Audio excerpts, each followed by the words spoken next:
This is a digital level. Classic use for it is in the workshop for setting things like blades to the right angle. Let's take this one apart and see how it's constructed. So single circuit board in this particular product. Kind of two expected components. This is a microcontroller, a PY32. It also is known as an 8-cent microcontroller, has a Cortex M0. Down here, an actual LCD driver by the Shenzhen Titan Micro. Two companies you may not have heard of, but China has got a very rich ecosystem now of chip providers.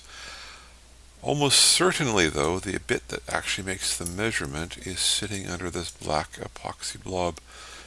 Let's take this particular part off the board and analyze and see what it is. And then we'll analyze the microcontroller, the LCD driver, and obviously a power supply up here. So let's though first see what's sitting here, because I suspect that's actually the exciting bit. Okay, so over here we have a black blob, and I took a bit of hot air and I've pried off the top, and peeking in the center there looks like some sort of sensor. Now, the black blob you might think is a chip on board, but in this case it's actually being used probably as a mechanical damping material. And if I take that part off the board and I look at it on a microscope, I get this pretty indistinct. Looks like some sort of window here, and there's something hiding behind it.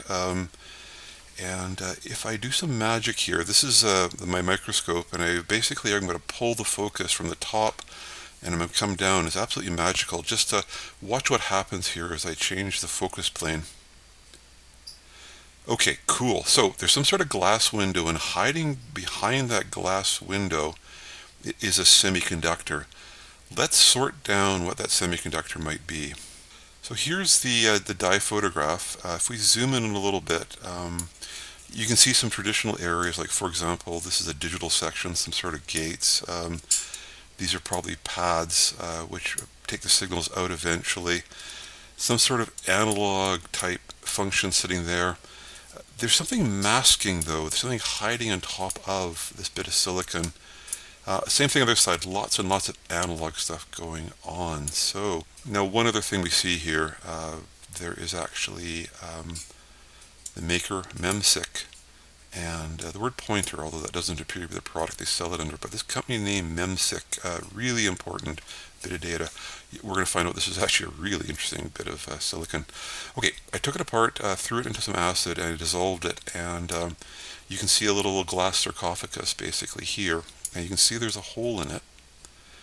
And there was the silicon die on top. Now, it's kind of vanished. It was very thin to start with, and this is just the remnants of it. So it's almost like it got blown out when I dissolved the circuit board that it was sitting on. And that's because we are looking at a very special kind of accelerometer called a thermal accelerometer. In that little sarcophagus, there's basically a heater, and it warms up a bubble of gas, and then that bubble of gas, as long as it doesn't move, the temperatures on the edge of it are all the same. But as soon as the gas experiences a acceleration, the temperature changes, and it changes by an incredibly tiny amount, but enough that you can actually sense it.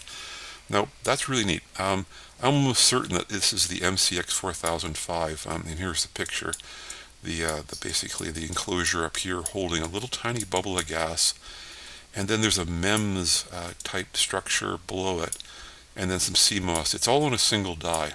And if you sort of poke around, you find the keystone patent, accelerometer without a proof mass. Now, that word proof mass is really interesting. When we look at an accelerometer, we usually think of this kind of accelerometer. Here's a great one from Zeptobars. If you don't follow Zeptobars' work, you really should. Just excellent microphotographs. This is a accelerometer that uses, the proof mass is basically a chunk of silicon, and it vibrates back and forth. So pretty good way of designing it. But this thing actually will suffer from the inability to handle extremely high G forces. Also, these little bars can get what's called striction, and they'll stick basically. This kind of proof mass up here, where it's just a bubble of air, of course, has none of those downsides. So Now, I've been flapping back and forth for this fellow's picture. Here's the fellow. This is invented SFU, it looks like. Albert Young, he's now Professor Emeritus. He went on, it seems, he wrote this patent at SFU, and then eventually he became a key player.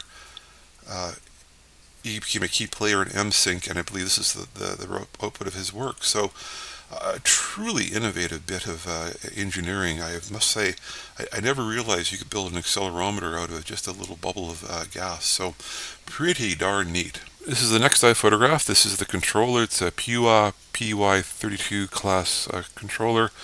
Has an I2C interface on one side, Cortex M0 inside this die, which is a pretty darn powerful processor.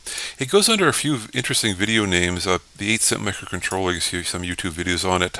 It is really cheap. I'm not going to analyze this one in depth because otherwise this video is going to get a bit too long. I'm trying to keep these videos to that 10-minute mark.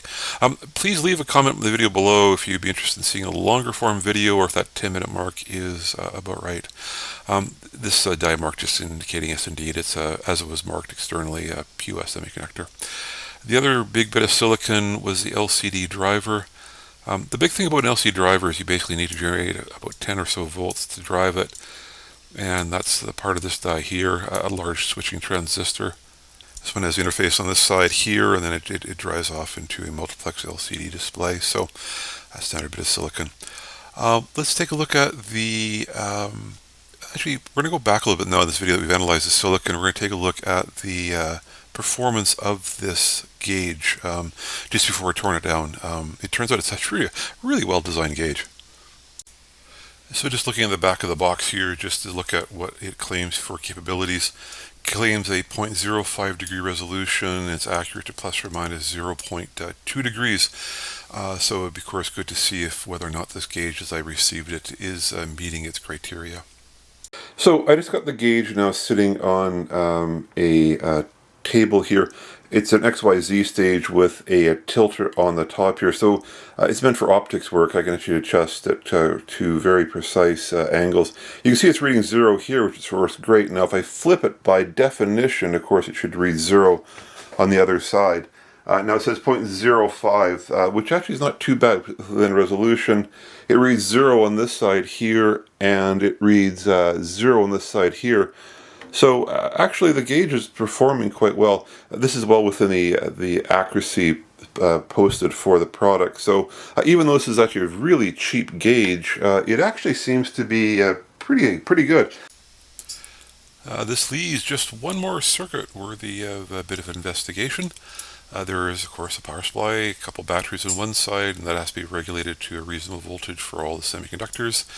The actual integrated circuits here, we can see a single inductor, so that means it's probably just a single voltage output, and then just a smattering of capacitors and resistors. These resistors here probably set the output voltage, and these capacitors here are for smoothing the output. So just probing at the inductor here, we can go up to the oscilloscope and see that it runs about 100 kilohertz for frequency. It pulses energy into the inductor. Okay, I got the oscilloscope in free run mode. You can see it's normally 100 kilohertz, but as it regulates the voltage, it actually selects a different frequency as it dumps the required amount of energy from the inductor into the smoothing capacitor. Well, I hope you liked that teardown. It was much more interesting than even I expected. This is another AliExpress buy, the Shane. The brand name it seems to go under. Very inexpensive. Unlike for the other AliExpress camera that we tore down that had a resolution that wasn't quite real, or the rain gauge which wasn't waterproof. This one actually seems to deliver. It's got a really neat sensor on it, and its performance is fine. It seems to actually measure the angles as specified. So I would certainly appreciate a thumbs up on the video if you liked it, and we'll see you on the next one.